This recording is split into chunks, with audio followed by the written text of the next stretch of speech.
Olá, quarto ano. Vamos então começar a nossa aula de história dessa semana. Então vamos lá. Pegue o seu livro, o Aprender Juntos, do quarto ano de história. Abra ele lá na página 36 e 37. Vocês vão achar essa tela, é a página que está aparecendo nessa tela, Aprender Sempre. E hoje nós vamos fazer uma revisão dos conteúdos que nós trabalhamos no capítulo 3. Chegamos ao final do capítulo. Nesse capítulo nós falamos sobre o pau-brasil, que foi a primeira riqueza a ser explorada aqui nas nossas terras. Também falamos sobre a prática do escambo, né, que era a troca que os portugueses faziam com os índios, pelo trabalho que os índios faziam para eles cortando o pau-brasil.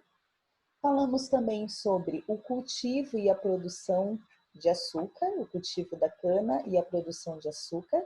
Conhecemos um pouquinho como é esse cultivo e essa produção, como era o trabalho nos engenhos, e também falamos sobre como que era a formação de uma fazenda na época da produção de cana-de-açúcar. Certo? Então agora nós vamos fazer uma revisão do conteúdo trabalhado. Vamos lá? Então, para começar, vocês têm aqui um mapa. Esse mapa, ele foi reproduzido, tá, por Giacomo Gastaldi e Giovanni Battista Ramuzio. O título desse mapa é Brasil, de 1556. Lembrando que os portugueses vieram para o Brasil em 1500 e começaram a colonizar o Brasil em 1530. Foi a partir de 1530 que eles começaram a extrair o pau-brasil. Então, se vocês observarem com atenção esse mapa, nós temos aqui representando pintado de azul o Oceano Atlântico. Então, vocês estão vendo aqui que tem algumas caravelas. Deixa eu vir pegar o lapisinho. Ó, eu tenho as caravelas aqui, que são as embarcações que os portugueses utilizavam para navegar e chegar às terras desconhecidas. E aqui nós estamos vendo os indígenas, né, cortando o pau-brasil. E aqui no cantinho, vocês veem duas pessoas que estão com roupa. Essas pessoas são os portugueses que estão ali negociando, né, fazendo a troca com os indígenas, é o escambo. Então, os indígenas cortam o pau-brasil e os portugueses levam esse pau-brasil lá para Portugal, para vender e lucrar com isso. Muito bem. O que vocês vão fazer aqui na letra A?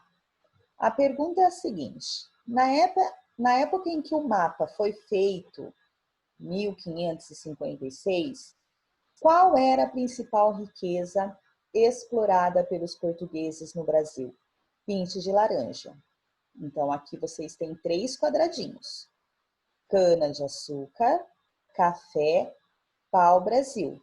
Nesse mapa, o que está sendo representado? Qual é a riqueza que está sendo explorada? A cana, o café ou o pau-brasil? Vocês vão pintar de laranja o quadrinho que aparece, tá bom? Facinho, né? Depois, na letra B, a pergunta é a seguinte: alguns indígenas foram representados usando uma ferramenta que não pertencia à cultura deles. Que ferramenta é essa? Como eles possivelmente a conseguiram? Levantem uma hipótese e anotem no caderno, depois compartilhem com os colegas.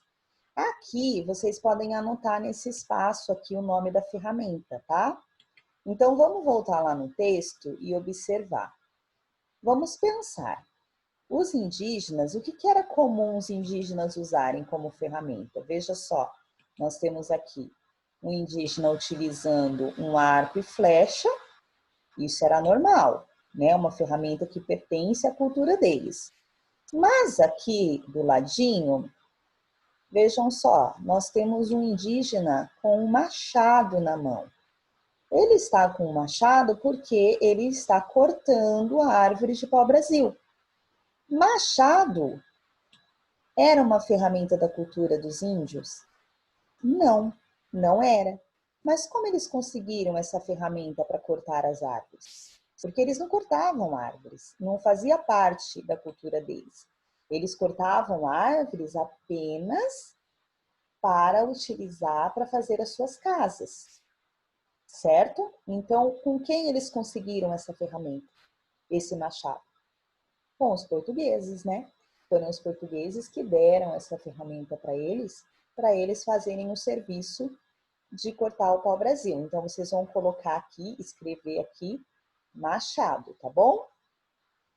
Depois, na número 2, vocês têm uma imagem, olha só. Observe essa imagem e responda. Que instalação do engenho foi representada na gravura? Qual era a função desse equipamento que está mostrando aqui? Então, esse equipamento, ele fica dentro do engenho. Lembre-se que o engenho é onde é produzido o açúcar. Mas antes de virar açúcar, ele passa por vários processos. E um dos processos, ele passa, a cana é colocada nessa máquina, onde eu tenho aqui umas peças que giram. E como que elas giram? Existiam dois tipos de moenda naquela época. A Pruvi acabou falando a resposta, né? Esse equipamento aqui, ele se chama moenda. Então, existia a moenda que era puxada por animais, como os gados que vocês estão vendo aqui. E também existia a moenda que funcionava com a força da água. Por isso que muitas vezes a maioria das moendas eram instaladas perto de um rio. E também era girada pela força dos escravos, tá? Então, o que está mostrando aqui? Qual era a função dessa moenda? O que ela faz com a cana? Então, vocês vão escrever aqui nas linhas de baixo, tá bom? Na página ao lado, na página 37, vocês vão ter que, presta atenção nessa atividade. Está escrito assim, classifique cada atividade abaixo em cultivo da cana-de-açúcar ou produção e venda do açúcar, organizando-as na sequência correta e dentro do quadro a seguir. Então, vocês têm aqui várias atividades, como derrubar parte da mata, extrair o caldo de cana, fazer queimada, arar a terra e plantar cana, produzir o melaço e outras aqui do lado. O que vocês vão fazer? Vocês vão olhar essa frase e aquilo que fizer parte do cultivo. O que é cultivo? Cultivo é quando eu planto, quando eu cuido da planta, quando eu vou colher o que eu plantei. Então, tudo que fizer parte do cultivo, vocês vão escrever nesta coluna. E do lado de cá, vocês vão escrever tudo que faz parte da produção e da venda do açúcar, tá? Então, por exemplo, derrubar parte da mata. Derrubar parte da mata faz parte do quê? Faz parte do cultivo da cana ou da produção do açúcar? Vamos pensar. Se eu quero cultivar a cana, quando os portugueses vieram para o Brasil e quiseram cultivar a cana, eles tiveram que derrubar parte da mata. Então, eu vou escrever aqui neste quadro. Derrubar parte da mata, tá? Esse é um exemplo. Agora, a segunda frase, extrair o caldo da cana. Quando que eu extraio o caldo da cana? Quando eu estou cultivando a cana ou quando eu já estou produzindo lá no engenho? Quando eu estou produzindo. Então, aqui eu vou escrever extrair o caldo da cana. E vocês vão escrevendo cada frase na coluna adequada, tá bom? E a número 4, vocês não vão fazer. Nós vamos parar aqui na número 3. Essa é a nossa aula de história. Não esqueça de mandar a foto para a Prof. Vivi poder corrigir, tá bom? Então, tchau, tchau e até mais.